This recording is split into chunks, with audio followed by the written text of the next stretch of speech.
Si tú logras arreglar este sistema, te compro el edificio entero. La frase cayó como una bofetada. Si tú logras arreglar este sistema, te compro el edificio entero. Las risas estallaron en la sala de conferencias. No fueron carcajadas abiertas, fueron risas contenidas, educadas, de gente poderosa que se siente segura de estar del lado correcto de la humillación. Mateo Álvarez permaneció inmóvil junto a la pared, con el carrito de mantenimiento aún agarrado entre las manos. El uniforme gris, gastado en los codos, contrastaba brutalmente con los trajes italianos, los relojes suizos y el mármol blanco del piso. El comentario no había sido dirigido a él. Había sido sobre él. «Perdón», murmuró Mateo, dando un paso atrás, intentando desaparecer. «No», interrumpió Laura Benetti sin mirarlo. «Quédate. Ya que estás aquí, quizá nos sirvas de ejemplo». La sala volvió a reír. Laura Benetti, 38 años, directora general del grupo Helix Data, caminaba de un lado a otro frente a una enorme pantalla apagada. Detrás de ella, el orgullo de la empresa, un sistema de servidores inteligentes valuado en más de $8 millones. El mismo sistema que, en ese momento, estaba completamente muerto. 15 inversionistas internacionales observaban en silencio. Japoneses, alemanes, estadounidenses, gente que no perdona errores. «Señora Benetti», dijo uno de ellos con voz fría, «viajamos 14 horas para ver esta demostración». Laura tragó saliva. «Es un inconveniente menor. Nuestro equipo lo está resolviendo». Mentía.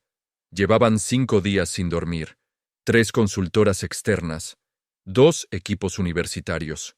Nadie había logrado que el sistema se mantuviera estable más de 40 segundos. Y ahora, con el contrato multimillonario pendiendo de un hilo, Laura sentía cómo el pánico empezaba a treparle por la espalda. Fue entonces cuando lo vio. Mateo, quieto, silencioso, invisible.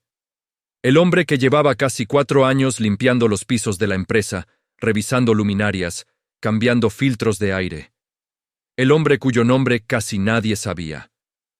«Miren», dijo ella, señalándolo. «El problema debe ser tan simple que hasta mantenimiento podría solucionarlo». Algunos rieron más fuerte. Otros bajaron la mirada, incómodos. Mateo sintió el calor subirle al rostro. No era la primera vez. Estaba acostumbrado a ese tipo de comentarios. A las miradas que lo atravesaban como si fuera parte del mobiliario. A los chistes que no se decían en voz alta, pero se pensaban. «Señora, yo solo venía a revisar el sensor de temperatura», intentó explicar. «Tranquilo», respondió Laura con una sonrisa cargada de desprecio. «No te estamos pidiendo que pienses. Solo observa cómo trabajan los adultos». Las palabras dolieron más de lo que Mateo esperaba, no por lo que decían, sino por lo que confirmaban. Uno de los ingenieros se acercó a Laura y le susurró algo al oído. Ella negó con la cabeza, exasperada. «Nada funciona», dijo en voz alta. «Nada». El inversionista alemán cruzó los brazos. «Si este sistema no opera hoy, cancelamos la negociación». El silencio fue absoluto. Laura sintió que todo lo que había construido durante 12 años se le escapaba de las manos. La empresa, su reputación, su nombre, y empujada por el miedo, cometió el error que cambiaría su vida. «Bueno», dijo, riendo nerviosamente, «siempre podemos intentar algo distinto». Giró lentamente hacia Mateo. «Dime», continuó, «¿tú crees que podrías arreglarlo?» Las miradas se clavaron en él. Mateo parpadeó, confundido. «Yo... no entiendo... No te hagas el modesto», insistió Laura. «Vamos, sorpréndenos». Las risas volvieron. Mateo sintió algo distinto en el pecho. No era rabia. Era cansancio. Un cansancio antiguo, profundo, acumulado durante años de silencio. «¿Está hablando en serio?», preguntó con voz firme. La pregunta cayó como una piedra. Laura se giró bruscamente. «¿Perdón? Le pregunto si habla en serio», repitió Mateo. Si me está dando permiso real para intentarlo. La sala entera quedó en silencio. Nadie esperaba que el hombre de mantenimiento respondiera. Laura lo observó por primera vez con atención, los hombros rectos, la mirada serena. No había desafío en su tono, pero tampoco sumisión. «Claro que hablo en serio», dijo ella, sin retroceder. «Si tú logras que este sistema funcione, te compro el edificio entero». Alguien soltó una carcajada nerviosa. Mateo asintió lentamente. «Entonces acepto». Los inversionistas se miraron entre sí, divertidos. «Esto es ridículo», susurró uno. «Perfecto», dijo Laura. «Pero cuando fracases, vuelves a tu escoba y dejas de hacernos perder el tiempo». Mateo sostuvo su mirada. «¿Y cuando no fracase?» Laura sonrió con arrogancia. «Cuando no fracases», hizo una pausa. «Yo misma te pediré disculpas delante de todos». La apuesta estaba hecha. Lo que nadie en esa sala sabía era que Mateo Álvarez no siempre había empujado un carrito de mantenimiento, y que aquel sistema que había derrotado a los mejores ingenieros del país no le resultaba tan desconocido como todos creían. El silencio que siguió a la apuesta fue más incómodo que cualquier grito. Laura Benetti respiró hondo, intentando recuperar el control. Durante años había aprendido a dominar salas enteras con una mirada. Pero ahora, algo en la postura de Mateo le resultaba irritante. No era desafío, era seguridad silenciosa, y eso la descolocaba. «Tienes 10 minutos», dijo ella con frialdad. 10. Después de eso, esto termina. Mateo miró el sistema. Los racks negros alineados como soldados, los indicadores apagados, los cables organizados con precisión casi obsesiva. Reconocía ese diseño. Lo había visto antes, varias veces. «Necesito acceso completo al panel de control», respondió. «Y que nadie me interrumpa». Una risa seca escapó de uno de los inversionistas estadounidenses. «¿Escucharon eso?», dijo. «Acceso completo». El jefe de ingeniería, Sebastián Rojas, se adelantó con el ceño fruncido. «Laura, esto es una pérdida de tiempo. Llevamos días trabajando en...» «Déjalo», lo cortó ella. «Quiero ver hasta dónde llega esta comedia». Mateo se acercó al sistema. No tocó nada aún. Solo observó. Como quien escucha una respiración irregular. Como quien intenta entender qué está fallando antes de decidir cómo arreglarlo. «¿Siempre se apaga después del arranque inicial?», preguntó. Sebastián bufó. «Sí. Y ya probamos todo. Reinicios, recalibraciones, reemplazo de módulos». «¿Y el protocolo de sincronización distribuida?», interrumpió Mateo. Sebastián se quedó quieto. «Claro que lo probamos», respondió, pero su tono ya no era tan seguro. «Es lo primero que se hace». Mateo inclinó ligeramente la cabeza. «¿Con qué latencia base?». «Con la estándar. ¿Local o internacional?». El silencio volvió a caer. Uno de los inversionistas japoneses se inclinó hacia adelante, interesado. «¿A qué se refiere?», preguntó. Mateo no respondió de inmediato.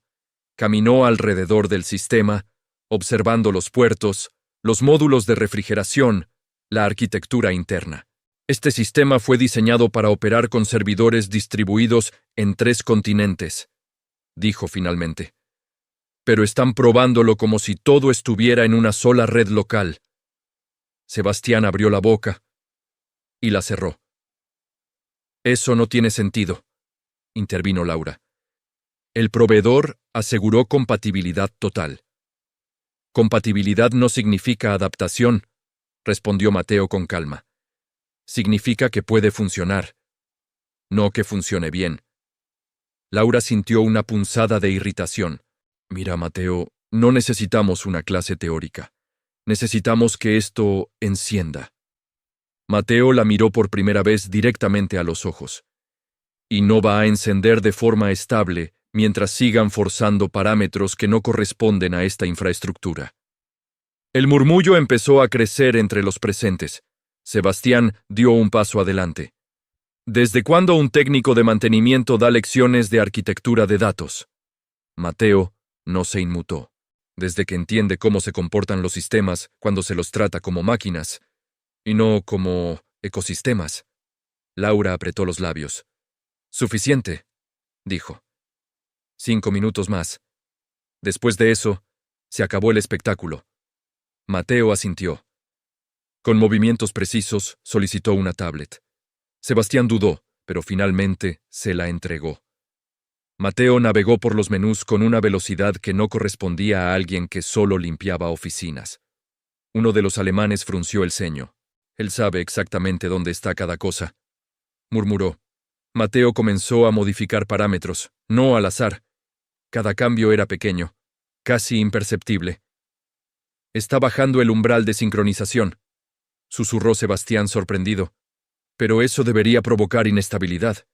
No si primero ajustas la capa de compensación, respondió Mateo sin mirarlo. Laura sintió un sudor frío deslizarse por su espalda. Algo estaba cambiando.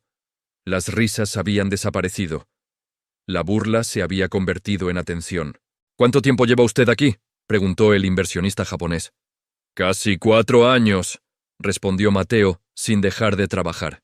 ¿Y nunca participó en proyectos técnicos? Mateo sonrió, apenas.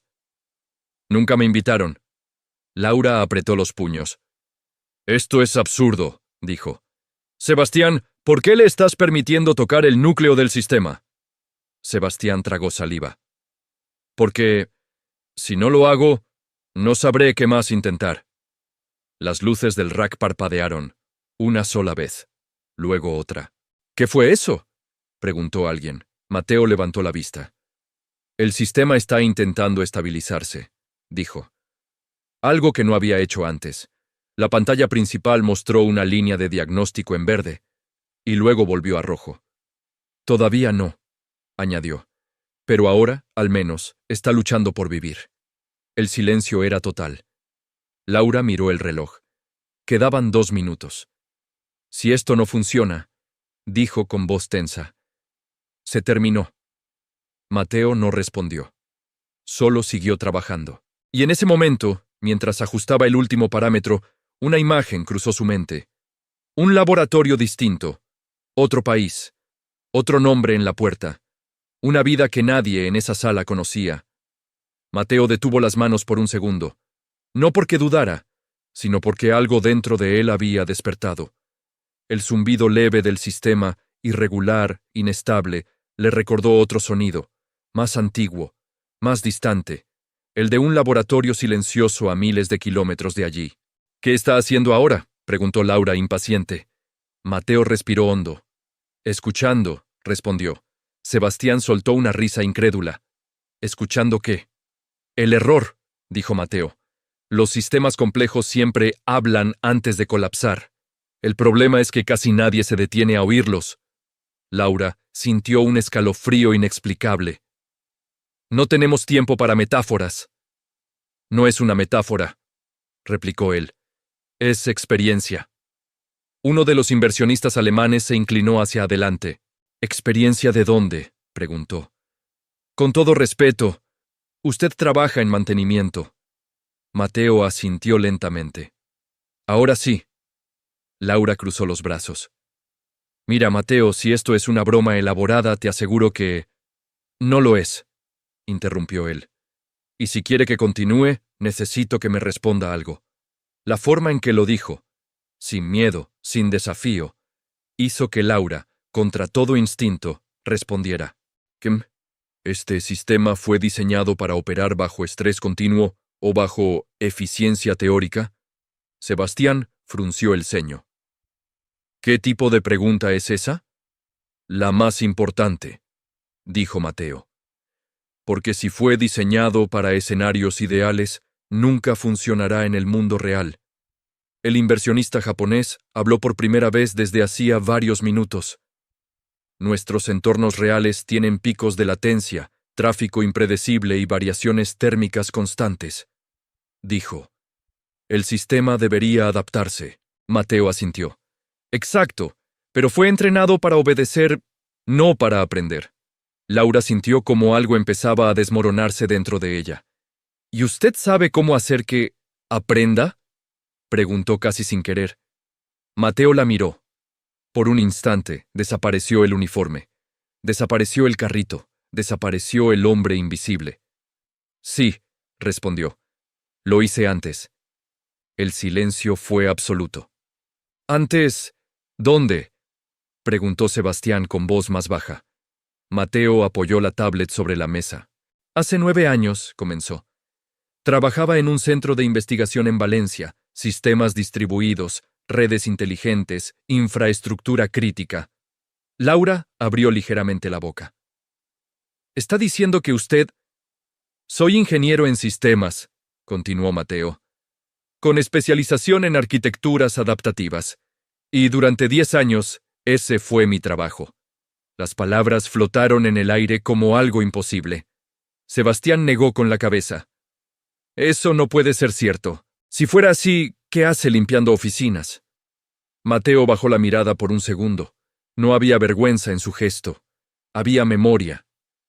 La vida no siempre sigue la lógica del currículum, dijo. Uno de los inversionistas murmuró algo en alemán.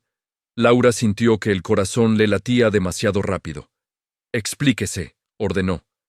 Mateo dudó apenas. Luego habló. Mi esposa falleció hace 6 años. Accidente. Repentino. Su voz no tembló, pero algo se quebró. Me quedé solo con un hijo de 5 años. Pedí licencia, luego más tiempo. Luego, el puesto dejó de estar disponible. Nadie dijo nada. Pasé casi 3 años fuera del mercado, continuó. Cuando quise volver, ya era demasiado tiempo, demasiado viejo para algunos, demasiado caro para otros, demasiado incómodo para todos. Laura sintió un nudo en el estómago. Acepté lo primero que apareció, dijo Mateo. Porque las cuentas no esperan. Porque la dignidad también es pagar la escuela de tu hijo. Sebastián tragó saliva. ¿Y todo este tiempo sabía que podía hacer esto? Preguntó, señalando el sistema. Mateo asintió. Desde el primer día que vi estos servidores. Laura sintió una mezcla peligrosa de miedo y culpa. Entonces, ¿por qué nunca dijo nada? Mateo la miró directamente. Porque nadie preguntó. Las palabras golpearon más fuerte que cualquier grito. Laura abrió la boca. Y no encontró respuesta. El sistema emitió un sonido distinto, más estable, más profundo. Las luces dejaron de parpadear. Está cambiando el patrón, susurró el inversionista japonés. Mateo volvió a la tablet. Ahora viene la parte difícil, dijo. Si esto funciona, ya no podrán fingir que no lo sabían. Laura sintió que algo irreversible estaba a punto de ocurrir. ¿Cuánto falta?, preguntó, con la voz más baja que nunca. Mateo no levantó la vista. 1 minuto. Y por primera vez desde que empezó la reunión, nadie dudó de él. El contador en la esquina de la pantalla marcaba 58 segundos. Nadie respiraba. Laura Benetti sentía el pulso golpeándole en las sienes.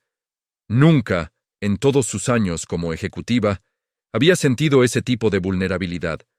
No frente a inversionistas, no frente a cifras astronómicas, sino frente a un hombre al que había despreciado durante años, y que ahora sostenía el destino de su empresa con las manos.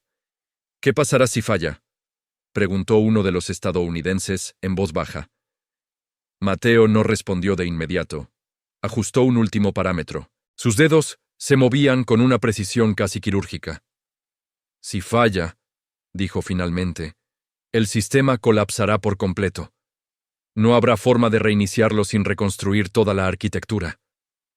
Laura cerró los ojos por un segundo. ¿Y si funciona?, preguntó el japonés. Mateo levantó la vista. Entonces nunca volverá a fallar de la misma manera. Sebastián observaba la pantalla como si estuviera viendo algo imposible. Los gráficos, antes erráticos, empezaban a estabilizarse. Las curvas se suavizaban. Las alertas rojas desaparecían una por una. Esto no tiene sentido, susurró. Nadie había logrado pasar ese umbral. Mateo lo escuchó. Porque nadie dejó de intentar controlarlo, respondió. Yo solo le enseñé a adaptarse. 30 segundos. Laura sintió un recuerdo punzante cruzarle la mente. El día que había contratado a la empresa de mantenimiento. El día que había firmado sin leer los nombres. El día que había aprendido a no mirar a los ojos a quienes consideraba prescindibles. 20 segundos. «Mateo», comenzó a decir sin saber exactamente qué. Él levantó una mano pidiéndole silencio. «Ahora no», dijo. «Si me desconcentro, lo perdemos». 10 segundos. Las luces del rack se encendieron por completo. Verde. Uno de los alemanes se levantó lentamente de la silla. Está estable», dijo incrédulo. 5, 4, 3, 2, 1. La pantalla principal cambió. El logo de Helix. Data apareció en el centro, limpio, firme, acompañado por una línea de texto que nadie había visto antes. Sistema operativo. Estabilidad completa. El silencio fue total. No hubo aplausos, no hubo gritos, no hubo celebración inmediata, solo incredulidad. Sebastián fue el primero en reaccionar. Se lanzó hacia la consola, revisando métricas, logs, registros internos. «No puede ser», murmuró. «Está funcionando mejor que en las simulaciones». El inversionista japonés se levantó. «La latencia se redujo un 30%, dijo. La eficiencia aumentó». El alemán caminó lentamente alrededor del sistema como si temiera que desapareciera. «Esto supera las especificaciones del contrato», dijo finalmente. Laura seguía inmóvil. Miraba la pantalla, pero veía a Mateo, el hombre al que había ridiculizado, el hombre al que había reducido a una broma, el hombre que acababa de salvarlo todo. Mateo se apartó del sistema y se limpió las manos en el uniforme como si acabara de terminar una tarea común. «Listo», dijo. «Ya pueden usarlo». Laura sintió que el aire regresaba a la sala. ¿Eso es todo?», preguntó alguien. Mateo asintió. «Nunca fue tan complicado como parecía. Solo estaba mal escuchado». Sebastián levantó la vista lentamente. «¿Sabes lo que acabas de hacer?», preguntó, con la voz quebrada. «Resolvimos un problema que llevaba semanas bloqueando a equipos enteros». Mateo lo miró con calma. «No lo resolví yo solo», dijo. «El sistema siempre supo qué hacer. Solo necesitaba que alguien dejara de tratarlo como un objeto». Laura dio un paso al frente. Sus piernas temblaban. «Mateo», dijo. Él la miró. No había rencor, no había orgullo, solo verdad. «La apuesta», dijo él. «Usted prometió algo». Las miradas se giraron hacia Laura. El recuerdo volvió como un golpe. «Si lo arreglas, te compro el edificio entero». El rubor le subió al rostro. Tragó saliva. «Prometí disculparme». Mateo asintió lentamente. Delante de todos. La sala entera quedó en silencio, y por primera vez en su vida, Laura Benetti entendió que el precio de la arrogancia no siempre se paga con dinero. Laura Benetti sintió cómo todas las miradas se clavaban en ella. No había escapatoria. Durante años había sido la mujer que no pedía disculpas, la que imponía respeto con silencio, la que convertía errores ajenos en lecciones públicas. Y ahora, frente a inversionistas internacionales, ejecutivos y su propio equipo, debía cumplir su palabra. Repitió, con la voz seca. Mateo no dijo nada. No la apuró. No sonrió. Esperó. Ese gesto, simple y digno, pesó más que cualquier acusación. Laura respiró hondo y dio un paso adelante. «Mateo Álvarez», dijo, pronunciando por primera vez su nombre completo. «Durante años te traté como si fueras invisible. Peor aún, te traté como si tu valor dependiera del uniforme que llevabas puesto». La sala permanecía inmóvil. «Me burlé de ti, te subestimé, te usé como objeto de humillación frente a otros», continuó. «Y hoy me salvaste la empresa». Tragó saliva. «Te debo una disculpa pública, y te la doy ahora». Se giró hacia los presentes. «Me equivoqué, profundamente». El silencio que siguió no fue incómodo, fue solemne. Mateo asintió con respeto. Gracias, dijo.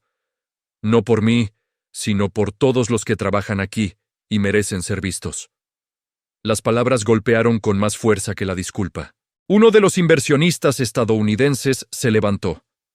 Señora Benetti, dijo, independientemente de cómo llegó este resultado, lo que acabamos de presenciar es extraordinario. El alemán asintió. No solo el sistema funciona mejor que cualquier alternativa en el mercado. El japonés cerró la carpeta que tenía delante. Nuestra inversión sigue en pie, anunció. Pero con una condición. Laura levantó la vista, tensa. Queremos saber quién es realmente el responsable de esta solución. Todas las miradas volvieron a Mateo. Sebastián dio un paso al frente. Fui testigo, dijo. Él hizo en minutos lo que nosotros no logramos en semanas. El japonés miró a Mateo con respeto genuino. ¿Estaría dispuesto a liderar el desarrollo técnico del proyecto? Laura sintió un vértigo inesperado. ¿Qué? Murmuró. Mateo respiró hondo. Antes de responder, dijo, necesito hablar con la señora Benetti en privado. El pedido sorprendió a todos. Laura asintió. Claro, se apartaron hacia una sala contigua. El vidrio transparente dejaba ver a todos, pero nadie podía oírlos. Laura fue la primera en hablar. No hay excusas para lo que hice, dijo. Si decides irte, lo entenderé. Si decides denunciarme, también. Mateo la miró con calma. No quiero venganza, respondió. Nunca la quise. Entonces, ¿qué quieres? Mateo dudó apenas. Quiero que esto no vuelva a pasar. Con nadie. Laura sintió que el pecho se le cerraba. ¿Qué propones? Hay talento desperdiciado en esta empresa, dijo. Personas capaces ocupando funciones invisibles porque nadie se molesta en preguntar quiénes son. Laura bajó la mirada. Lo sé, susurró. Quiero un programa real, continuó Mateo.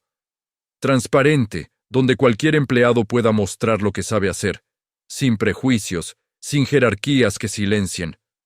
Laura levantó la vista. ¿Y tú? Mateo sostuvo su mirada. Yo aceptaré liderar el proyecto técnico. Solo si puedo construir ese programa. Laura no dudó. Hecho. Se estrecharon la mano. Cuando regresaron a la sala principal, algo había cambiado. Laura caminaba diferente, Mateo también. Señores, dijo ella, a partir de hoy, Mateo Álvarez es el nuevo director técnico de Helix Data. El murmullo fue inmediato. Sebastián abrió los ojos. ¿Director? Y liderará un programa interno de identificación y desarrollo de talento, continuó Laura. Con autonomía total. El japonés sonrió. Una decisión inteligente. El alemán asintió. Muy inteligente. Mateo sintió una mezcla de vértigo y calma. Acepto, dijo, pero no como un premio, como una responsabilidad. Laura asintió. Lo sé. Mientras los inversionistas retomaban las conversaciones y los contratos volvían a la mesa, Sebastián se acercó a Mateo. Nunca debimos dejarte en la sombra, dijo, con sinceridad. Mateo lo miró. La sombra existe, respondió. El problema es cuando fingimos que no. Laura observaba la escena desde lejos.